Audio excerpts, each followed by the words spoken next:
Hello, I'm Keith, and this is my dad, Kerwin. Welcome back to Father and Son, a Star Wars podcast.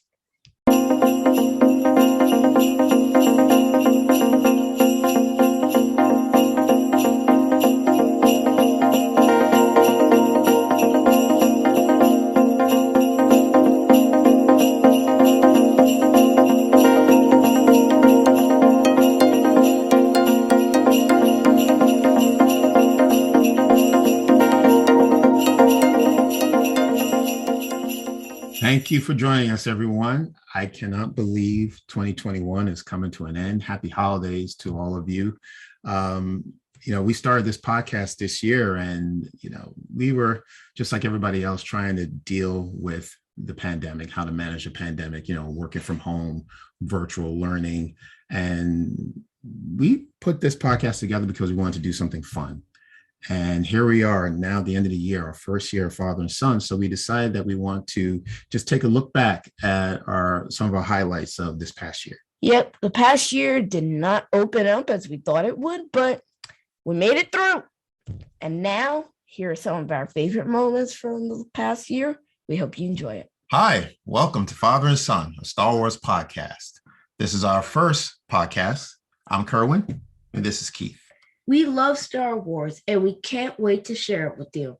We'll talk about it from the past, present, and future. And if you're a fan, you know that there's so much material we can discuss for the next 20 years, and there's more content on the way.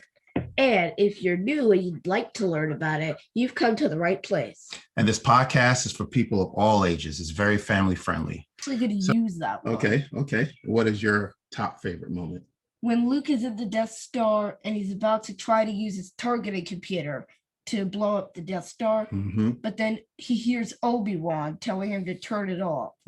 So he turns off the targeting computer and uses the Force to make sure the torpedoes land and blow up the Death Star. There is a race to capture this tactical droid's head. Right, because then Omega has it, then Rafa has it, right. Then Trace has it, then Hunter has it, and then Omega has it, then Tom Brady has it, right. Omega has it again. It's like a football game. Yeah, it's crazy. Apparently. Nice. Okay. All right. We're everywhere. We can be found everywhere. Okay. And again, don't forget to subscribe. You go. Yes. You can't escape it. Can't escape. So, Lama Su, Nala Say, and Ton Wee. You got it right. Yeah, see, there you go. Hey, that's a first. We were practicing. That's the first time for everything.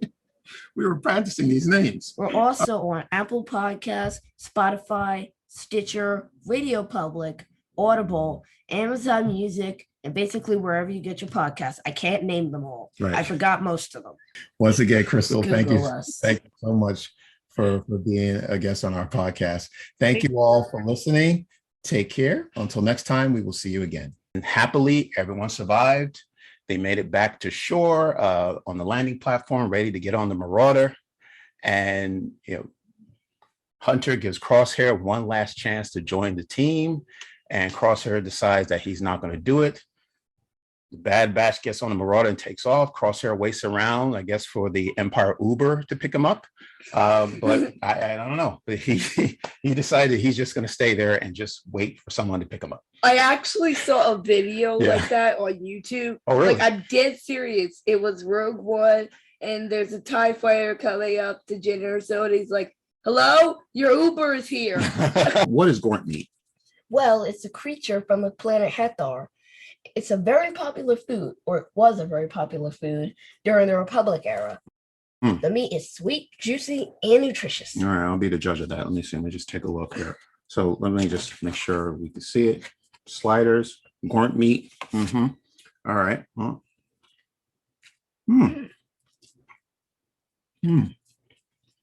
Tastes like chicken. All right.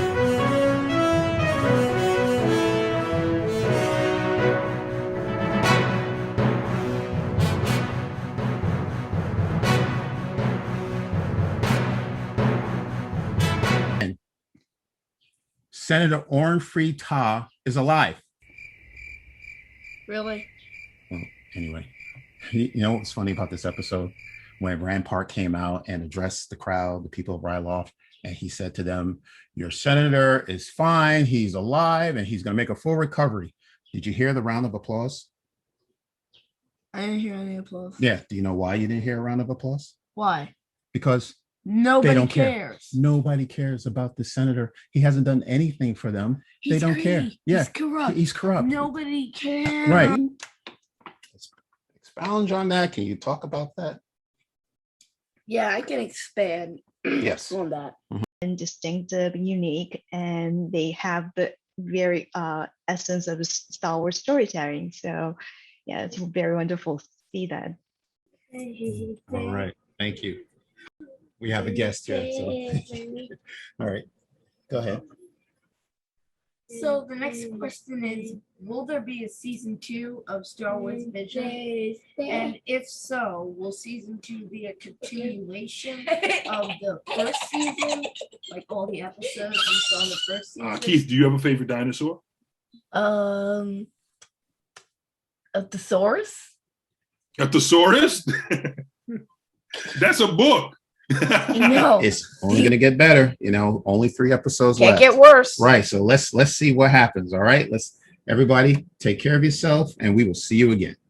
2 young ladies from the Bronx were married, 2 Star Wars nerds. Right. Can't plan And for have that. another one. And then have another one. then Right, have Keith? another one. And have another one. Keep them coming. I actually already have his college, where he's going to school, where he's going to college planned out for him. Right. And he doesn't know. Wait, what? Right. See, he's hearing this for the first time. He doesn't know what college it is. I'm not going to tell him You because should. no, I'm not going to. You better. No, because I'm not going to. The decision really is up to you. Right. But again, as You're telling me as parents, soon as we go off air. as Okay. parents, it's in our nature to try to, make sure we, try to protect. Hey Dad. Yeah, hey, don't do you let's have any- just get through the grades, okay? Let's get just through do that. 4th grade. Exactly. Then we'll tackle high school and then we'll talk about that. Yeah. Yeah, Dad. Do You, you, you can't do you're you like, have a secret college for me? no, I don't. No. I just want you to get through the Tell me.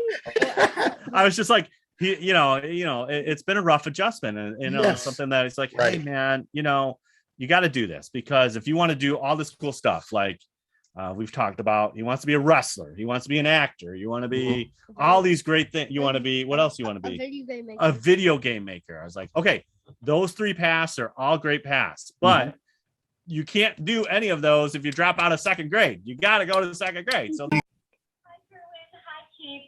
This is Ashley Eckstein, aka the voice of Ahsoka Tano from Star Wars. And I just want to thank you for your father and son podcast, because I'm a huge fan. Yes, seriously. Ever since your first episode, our friend Mark Daniel sent it to me. And Keith, again, thank you so much for your support of Star Wars and for your amazing podcast. And I hope I get to meet you soon. But until I do, may the force be with you. Bye. Wow. Oh my gosh.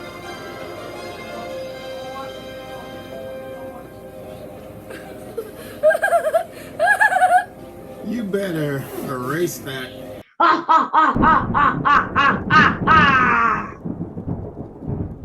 Was that lightning inside?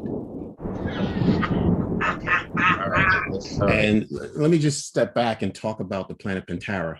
It's a beautiful. Pantora. I'm sorry, Pantora. All right, Tom. Thank you so much for joining us. Well, I'm absolutely thrilled to be here. My name's Tom Huddleston. This is Jonah Hope Huddleston. It's a father and son podcast, so Yes, it is. it made sense to have a little cameo from this guy here. Jedi that doesn't last much longer, but yeah. Wait. Doesn't he have a son or a nephew or something Jabba, I don't know that. from the Clone Wars? Yeah. Nephew? So I don't know if we know his fate yet, and I keep forgetting his name. That's a good point. Is that Rada? Rada. Hmm. Okay, that's interesting. So And we'll Rada's see. very young, so And- who knows? I mean, he may be Yeah, out there. You know how old Jabba is. Right. That's a good point. That's a good Yeah, point. because I know that I know they live hundreds of years, maybe thousands. Hmm. So I'm pretty sure that what did Ahsoka call him? Stinky, I think. I forget. But I know that he may still be a child by this point. So even after Return of the Jedi, so maybe that's why Boba was able to take over Got so it. easily. So we'll see. Who knows? Rada might show up. Yeah. I don't know how Hutt's age. Yeah. But anyway, I just thought of something. He might be a teenager by the time of Return of the Jedi, at least. Maybe. So, But teenagers are rebellious, and you know what else? Jabba's not really alive anymore. Mhm. So this is a way for a subplot. Mm-hmm. Rada going after the rebellion because he's mad that his uncle I think it's his uncle. Mhm. His uncle didn't make it out of the movie. Mhm. So maybe Rada's thinking, well, the Hutt Empire now belongs to him now that Jabba's out of the picture. Yeah, So he may try to Now he's got the challenge. power. Yeah. Yeah. They Possible. may try to challenge Fett. Yeah. How about that? Or maybe why we saw at the end of Mando season 2, where Bib Fortuna is sitting there. Maybe he's there as a what's the word? A regent. Maybe like a regent or something like that, where he's ruling in the other one's stead until he comes of age. So This is another planet that is now occupied by the Empire, right? Right. We saw that same hollow message about the J codes and stuff. Exactly. So And they like to loop it apparently. right. Because So it's the only video they have. that's true. They can't show a good movie. No. They can't show like Attack of the Clones. No, they're how does Vader take care of the Hutts? with a lightsaber. Yeah. Oh, boy. As he said back in the day, aggressive negotiations were had. To double this confirmation that Anakin is in it, I follow Rosario Dawson on Instagram and Twitter. She put up a photo of herself and Hayden, and she said, "Sky Guy, they know. See you soon. Snips." So if we do have a scene where Anakin's Force Ghost actually sees Ahsoka, I would say that they have a lot to talk about, like considering everything that Anakin has done. But I'm pretty sure Anakin would just try to tell Ahsoka that he's been forgiven, and kind of like how in Legends, how Anakin met up with Leia. Like, of course, like he has a lot to atone for, and how he's apologizing, he's like really remorseful for all the pain he has caused him. Of course, Ahsoka would be justified to share some of her grief. Like she would be like annoyed with him, like she would be furious, but at the same time, I believe she'll at least try her best to forgive him. It may not be like the first time they meet, maybe it might be like a second time, because of course, like you can't just like change overnight. You can't just like do things, like you can't like change overnight. Like you have to do a lot of amends, because over like 20 years of Darth Vader spreading terror throughout the galaxy, yeah, that will take some time. That's a very good point, right? My two sons are actually learning to play instruments for the first time this year. Keith has learned the flute, and my younger son, Maceo, is learning to play the cello. Oh, wonderful. What advice could you give these aspiring musicians? Well, I guess the best word is practice. Just continue to practice, and if you find you really enjoy it, that's why I became successful as a harpist, because I really enjoyed practicing the harp. I did not enjoy practicing the piano when I was young, and so I was not successful at it. But it is no secret that the music just isn't going to pop into your head and your hands. You have to really work at it, just as you do anything. Okay, go ahead, baby. Sandstorm.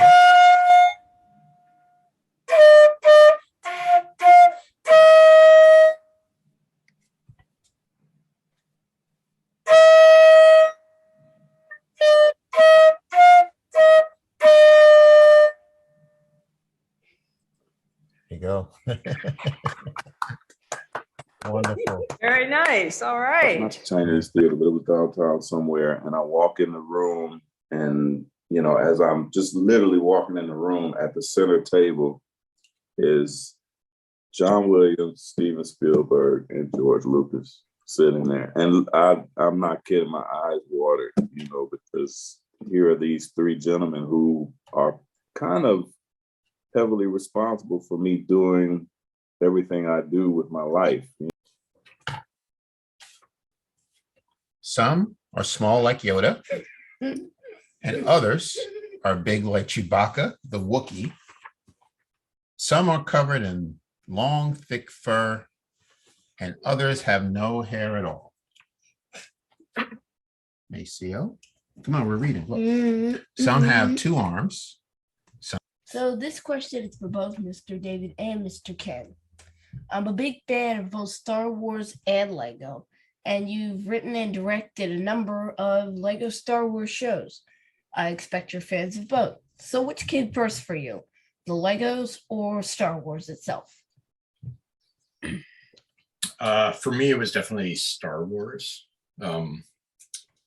Then I think I got a Lego set maybe 2 years later. I was 10 when Star Wars first came out. So, you know, I'm like one of the original fans. Yeah. So one of the things, Keith, I always tell people is that I'm a really bad ping pong player. And you may go, what does that have to do with my question? And I will tell you, we owned a ping pong table. The reason I'm a lousy ping pong player is I never got to play because half of the ping pong table was covered with all my Star Wars figures and my Millennium Falcon, and the other half was covered with Legos. So the fact that I get to play in this universe, literally play and figuratively play with both of those things, is just, little kid me keeps pinching himself going, really? Really? I get to do this? It's just, it's a dream come true. It feels amazing. I mean, I get emails sometimes from kids who live on the other side of the country or live in a different country altogether, and they've read my work, or they've, you know, even read just one of the Maya Miguel books and liked it. I've had a couple of kids tell me that they were writing book reports about me. It's it's so strange because I feel like that was me a minute ago.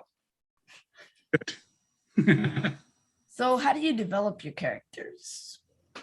Ooh, good question. I mean, with Milo and Lena in Adventures in Wild Space, obviously I developed them in conjunction with Kevin Scott and with Emile Fortune at Egmont, who was editing the series and was very, very involved with the creative side of it. So we kind of worked on them together.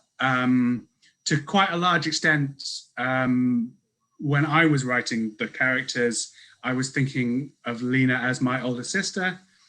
I have a sister who's 3 years older than me called Sarah, and I was thinking of Milo as me because we had quite a similar relationship.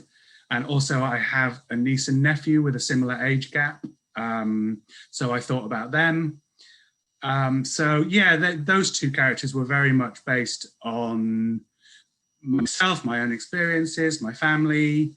And I think when you're writing characters, particularly of that age, then that's a good thing to do, to kind of base it around people that you know and people that, you know, people in your family and people that you went to school with and that kind of stuff. Wait a second. Why is that black and white filter still on? Just a second. Oh, that's so much better. This was amazing. Wait, don't stop it. I'm gonna put this in the reel because this was the best. Put what in real?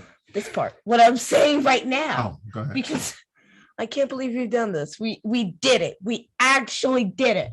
We got through this year. Okay, you can cut it now. Keith, have you ever heard of the term leitmotif? Sort of.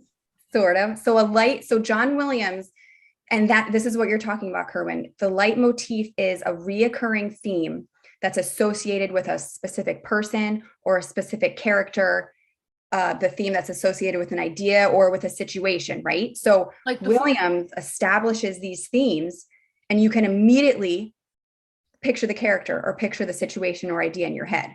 That Imperial March is just whenever you hear that, bum, bum, bum, bum, bum, bum, bum, bum, bum, you know Vader's coming. Exactly. Yes. That's exactly. Love it. He had his inhibitor chip removed a long time ago. What? Okay. What? What? I have a really bad feeling about this. So that was some of our highlights of the year. That was pretty cool. Yeah, they're funny, especially when you're like, can you expound on that? Yeah, you would bring that one up. Yeah. Yes, of course. I don't know what I was thinking at the time, but it happens. I wanted to bring up 2 points that, Well, 3 I thought were very pointers. important. Well, I have 2. So Get first it? one.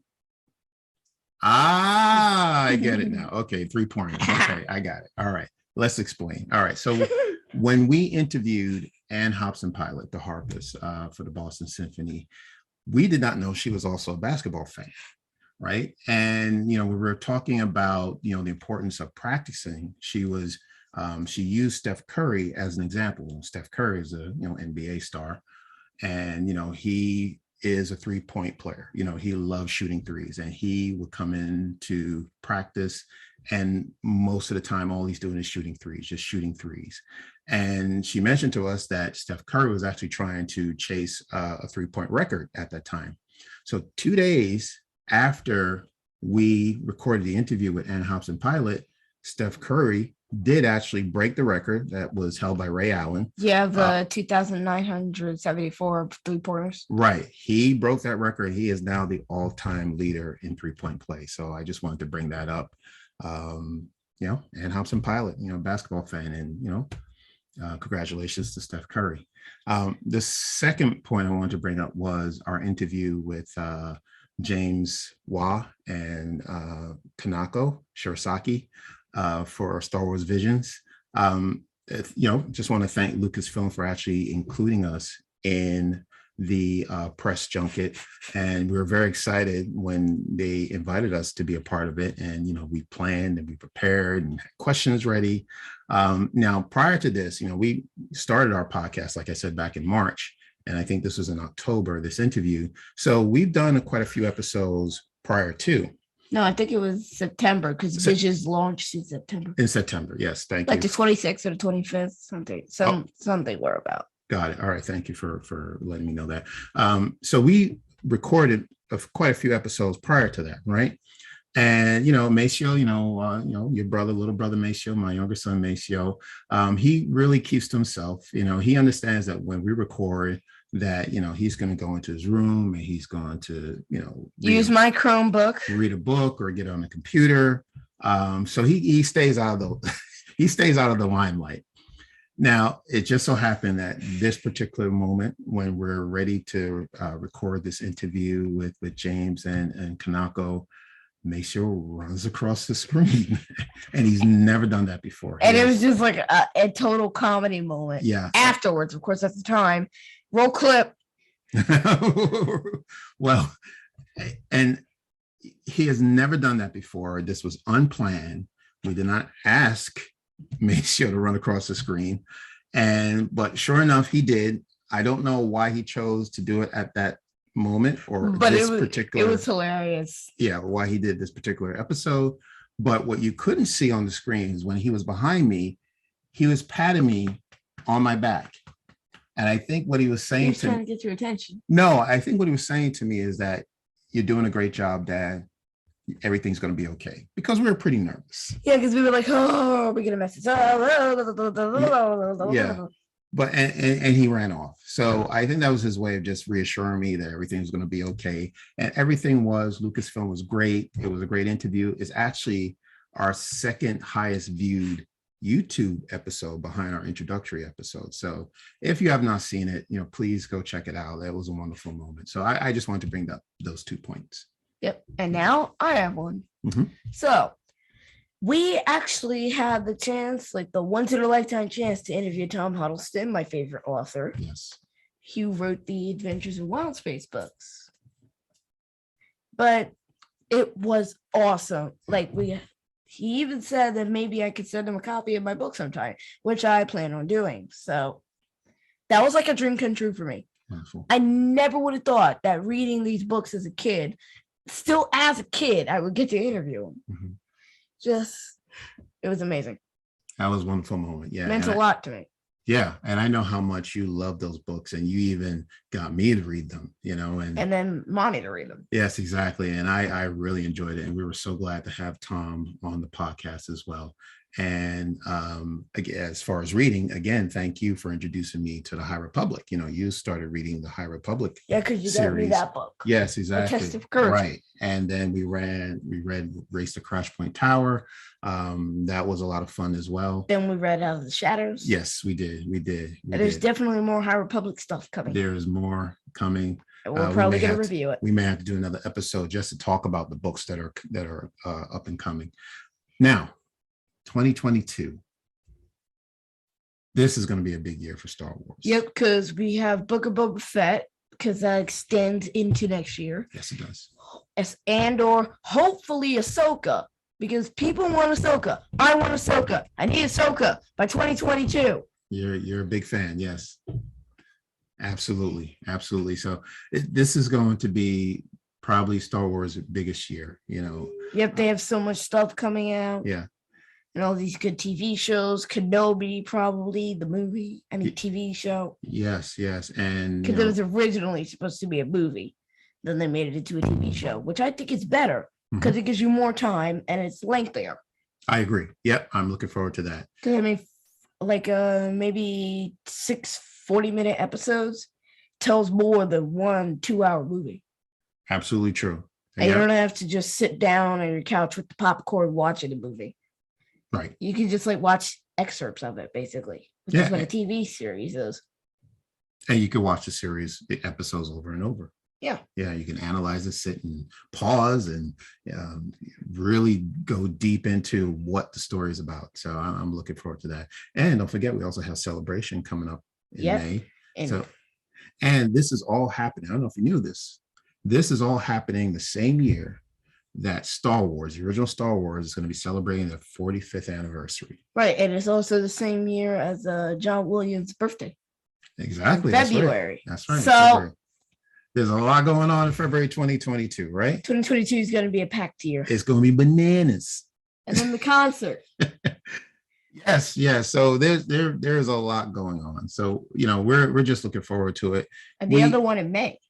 Yes. And we just hope that we can just, get outside and enjoy what's happening and attend conventions and just be a fan, So I'm really looking forward to that. So I also want to take time to just thank our guests that have been on the podcast, which you've seen the clips already.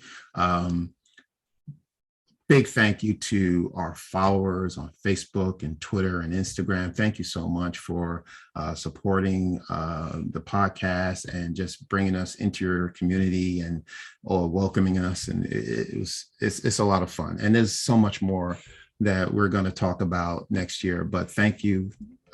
Just thank you for just finding our podcast and just giving us the moral support that we need. Yeah, we've also reached over 3,500 views on our audio version. Yeah, downloads. Wonderful. And so thank you to all our YouTube subscribers, our guests, our listeners, because we are now at, as of shooting this video, 355 subscribers on YouTube. Okay. All our guests, followers on Instagram, Twitter, and Facebook.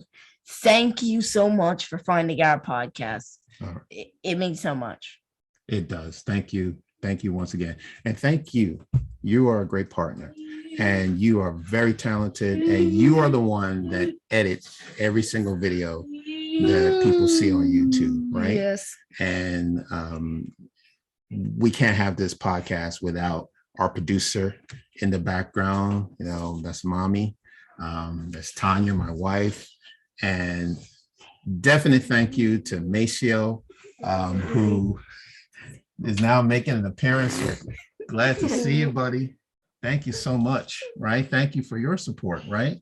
And because of the episode with the Star Wars Vision, it introduced us now to the read-alongs, right? The read-aloud. So that way we got Maceo involved and participating with us on the podcast. So thank you so much. Thank you all for joining this episode. Again, people can find us on Apple Podcasts, Spotify, Stitcher, Radio Public, Amazon Music, Audible, Red Circle or wherever you get your podcast. Right. And we're also on YouTube, Twitter, Instagram, and Facebook. So thank you so And much. don't forget our website, fathersongalaxy.com. All right. Thank you. So happy New Year, everyone. 2022 starts December 29th, the Book of Boba Fett. Okay. We're going to watch it. We're going to have it reviewed and we'll have something for you New Year's weekend. All right. So we'll see you in January. All right. We gotta so make it happen. That's right. Until then, take care. We'll see you again. Happy New Year. Say bye-bye. Bye. Bye-bye. Say bye-bye. Say bye-bye.